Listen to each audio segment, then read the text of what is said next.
So testing natin mga boss kung bagay ba yung bagong seat cover natin. Ayan. All about me, that's the energy. That's that lemon pepper thing. I'm a 10-piece baby. Bedroom bully in a bando.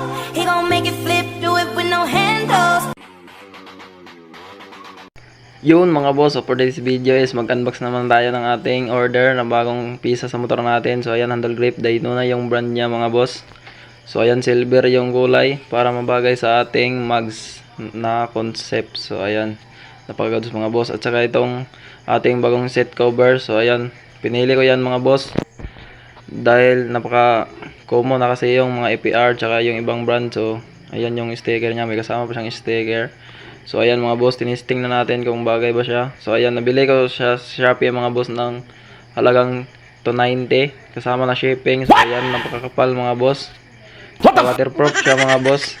So ayan, napaka-goods talaga itong seat cover na to. So ayan, so ito yung ating bagong handle grip mga boss.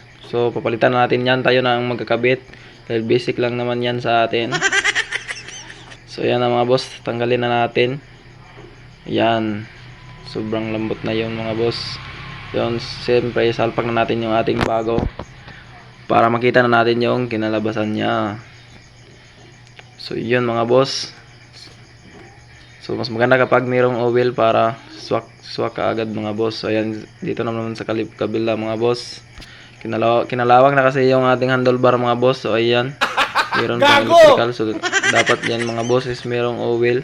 So inalagyan ko na rin ng oil niyan mga boss para iwas kalawang na din.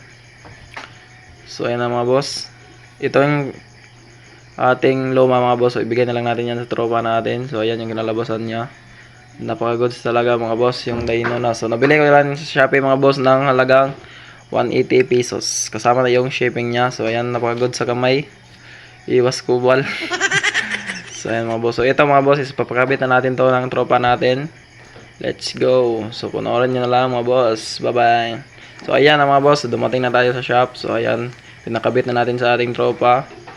Syempre tropa natin yan, shoutout sa tropa natin. So oh yes. So ayan mga boss, dumating na tayo. Ito na siya mga boss, nakabit na natin yung ating handle grip na Daytona.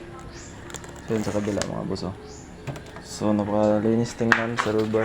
Tsaka itong flat seat natin mga boss, flat seat cover. Yan yung looks niya mga boss oh.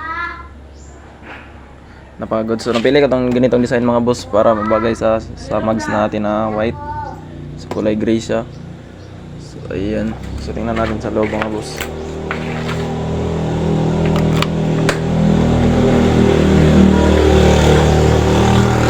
So ayan mga boss, napakagods. So meron gisi kasi sobrang nipis kasi itong seat cover natin mga boss. So di ko na lang pinasikip ng ayos. So basta lang makabit. So yan yung looks niya mga boss. So hanggang dito na lang yung video natin mga boss. Abangan nyo na lang ako sa next vlog sa motor natin. So siyempre montage natin yan. Let's go!